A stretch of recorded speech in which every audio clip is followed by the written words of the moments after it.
अरे बच्चों, good morning. मैं फिर हाजिर हूँ आपके सामने आपकी हिंदी की नवीं कक्षा की वर्कशीट को लेकर। और जो हमारी आज की वर्कशीट है वो वर्कशीट नंबर है 53 और तारीख है हमारी 9/11/2020 और पाठ हमें पढ़ना है दो बैलों की कथा। प्यारे बच्चों, पाठ की पुनरावृत्ति हमको करनी है और ये एक तरह का अभ्यास है। कहानी दो बैलों की कथा में जिसको लिखा है मुंशी प्रेमचंद जी ने। कहानी में हमेशा कई पात्र होते हैं। मुख्य पात्र होता है और मुख्य पात्र के साथ साथ कई महत्वपूर्ण चरित्र यानी पात्र भी होते हैं। यानी कि मुख्य पात्र के इर्द गिर्द और भी पात्र घूमते हैं। जैसे आपके दो बैलों की कथा में हीरा और मोती जो दोनों बैल हैं, सारी कथा उनके इर्द गिर्द घूमती है। और उसके साथ साथ झूरी है, झूरी की पत्नी का भाई गया है, गया की पत्नी है और गया के भाई की एक लड़की भी है। शायद हमने कहानी में इस बारे में कोई चर्चा नहीं की, या हो सकता है आपका ध्यान ना गया हो पाठ पढ़ते समय, लेकिन यहाँ पर एक महत्वपूर्ण करैक्टर भी है, वो छोटी सी लड़की। तो आइए इस गद्यांश में हम देखते हैं कि लेखक प्रेमचंद क्या कहना चाहते हैं इस छोटे से गद्यांश के माध्यम से। आइए हम शुरू करते हैं प्यारे बच्चों। आज दोनों के सामने फिर वही सूखा भूसा लाया गया। दोनों चुपचाप खड़े रहे। घर के लोग भोजन करने लगे। उस वक्त छोटी सी लड़की दो रोटियां लिए निकली और दोनों के मुंह में देकर चली गई। उस एक रोटी से उनकी भूख तो क्या शांत होती, पर दोनों के हृदय को मानो भोजन मिल गया। यहाँ भी किसी सज्जन का वास है। लड़की भैरों की थी, उसकी माँ मर चुकी थी। सौतेली माँ उसे मारती रहती थी, इसलिए इन बैलों से उसे एक प्रकार की आत्मीयता हो गई थी।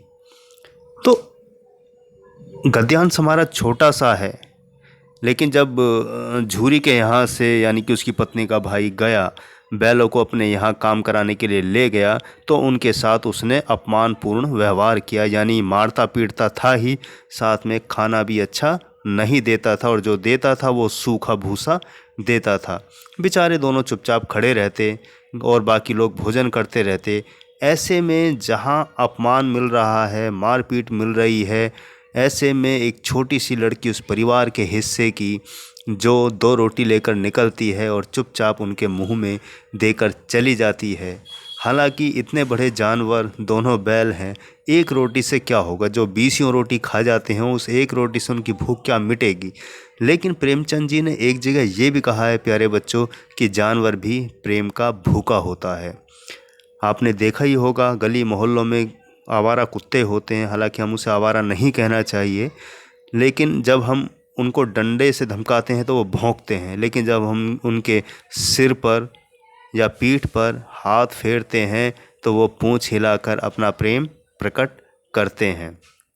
तो दोनों बैल बात करते हैं। जब वो रोटी देकर चली जाती है तो वो दोनों बैल आपस में मूक भाषा में कहते हैं कि यहाँ भी कोई सज्जन यानी अच्छे व्यक्ति का वास है। तो लड़की भैरों की थी, यानी कि गया के भाई की, और उसकी माँ मर चुकी थी, और जो थी वो सौतेली माँ थी, उस लड़की को मारती थी। इसलिए इन बैलों से उसे भी एक प्रकार की आत्मीयता हो गई थी। यानी दोनों बैल भी दुखी थे गया से, क्योंकि वो मारते पीटते थे, खाना नहीं देते थे। इधर लड़की पर भी एक तरह से उसकी सौतेली माँ अत्याचार करती थी। तो बैल और वो लड़की दोनों अत्याचार के मारे थे। ऐसे में दोनों को ही प्रेम की आवश्यकता थी। तो प्यारे बच्चों, इस तरह बैल और छोटी लड़की को एक दूसरे के प्यार का सहारा हो गया, दोनों को सहानुभूति मिल गई। इस तरीके से दोनों को एक दूसरे का आसरा भी मिला। तो इसलिए प्रेमचंद जी ने कहा था कि जानवर भी प्रेम का भूखा होता है। आपको समझ में आ गया होगा गद्यांश। बढ़ते हैं पहले प्रश्न की तरफ। पहला प्रश्न आपका है बच्चों कि दोनों बैलों को भोजन किसने दिया, दोनों बैलों को कैसा भोजन दिया गया? आइए इसका उत्तर देखते हैं प्यारे बच्चों। बहुत ही आसान सा उत्तर है प्यारे बच्चों कि दोनों बैलों को कैसा भोजन दिया गया। उत्तर है दोनों बैलों को सूखा भूसा खाने को दिया गया। यानी कि जो बासी खाना हो जाता है, जिसको फेंकना पड़ता है, वही उनको दिया जाता था। ऊपर से अत्याचार अलग होता था। आइए बढ़ते हैं दूसरे प्रश्न की तरफ प्यारे बच्चों। दूसरा प्रश्न हमारा स्क्रीन पर है कि बैलों को रोटियां किसने खिलाई। तो उत्तर हमारा है बैलों को रोटियां भैरव की लड़की ने खिलाई। भैरव यानी कि गया का भाई और उसकी माँ जो थी लड़की की सौतेली, वो मतलब उसकी असली माँ मर चुकी थी और सौतेली माँ उस पर अत्याचार करती थी। तो यहाँ बैलों को रोटियां भैरव की लड़की यानी गया के भाई ने खिलाई। तो आइए बढ़ते हैं तीसरे प्रश्न की तरफ प्यारे बच्चों। तीसरा प्रश्न महत्वपूर्ण है प्यारे बच्चों, उसको ज़रा ध्यान से देखिएगा कि उस एक रोटी से उनकी भूख तो क्या मिटती, पर दोनों के हृदय को मानो भोजन मिल गया। आशय स्पष्ट कीजिए। उत्तर है कि झूरी के साले गया ने दोनों बैलों के साथ अपमानपूर्ण व्यवहार किया था, इसलिए वे क्षुब्ध थे यानी दुखी थे, गुस्सा भी थे। तभी एक नन्ही लड़की ने आकर उन्हें एक रोटी ला दी। यद्यपि इससे हीरा मोती की भूख कम नहीं होती, तथापि उन्होंने बालिका के प्रेम का अनुभव कर लिया और प्रसन्न हो उठे। प्रेमचंद जी ने कहा भी है कि जानवर भी प्रेम का भूखा होता है। तो बैल तो वैसे भी दुखी थे और चाहते थे कि कोई सहानुभूति रखे। इधर लड़की भी अपनी सौतेली माँ के अत्याचार से परेशान थी। दोनों को एक दूसरे का प्रेम का सहारा मिल गया। तो उस एक रोटी से उन बैलों का भला तो कुछ नहीं होता, लेकिन बालिका के प्रेम ने उनको प्रसन्न कर दिया। मानो उनके हृदय की जो दिल में उन्हें प्रेम चाहिए था, सहानुभूति चाहिए थी, उन बैलों को वो बच्ची से उन्हें मिल गया। तो इसलिए कहा कि उस एक रोटी से उनकी भूख तो क्या मिटती, पर दोनों के हृदय को मानो भोजन मिल गया। माल से ज़्यादा प्रेम की ज़रूरत हर किसी को होती है, चाहे वो मनुष्य हो, चाहे जानवर हो, चाहे इस प्रकृति का कोई भी जीव हो, सभी प्रेम के भूखे होते हैं। तो आइए बढ़ते हैं चौथे प्रश्न की तरफ प्यारे बच्चों। चौथा प्रश्न हमारा स्क्रीन पर है, छोटी लड़की के पिता का क्या नाम था। उत्तर है कि छोटी लड़की के पिता का नाम भैरव था, जो गया का भाई था और लड़की की माँ मर चुकी थी। तो यहाँ छोटी लड़की के पिता का नाम भैरव था जो गया का भाई था।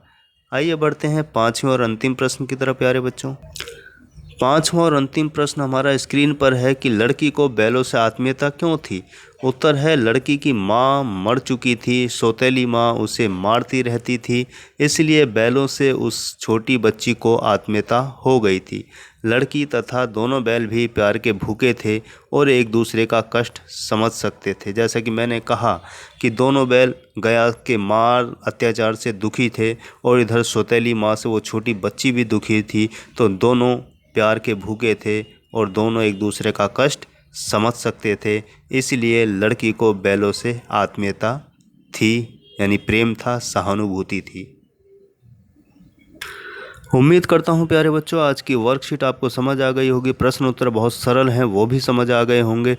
और विदा लेने से पहले खास बात कि अपने हाथ धोते रहिए, बाहर निकलें तो मास्क लगा कर रखिए और भीड़ भाड़ में उचित दूरी का ध्यान रखिए, क्योंकि केस बहुत ज़्यादा बढ़ चुके हैं। दिवाली आ रही है, ऐसे में आप पटाखे बम छुटाने से बचें या छोड़ने से बचें, क्योंकि प्रदूषण बहुत ज़्यादा है जो हमारे फेफड़ों को नुकसान पहुंचा सकता है। तो इसी के साथ मैं लेता हूं विदा। आप स्वस्थ रहें, मस्त रहें, अच्छे रहें, खुश रहें। बहुत बहुत शुभकामनाएं। नमस्कार।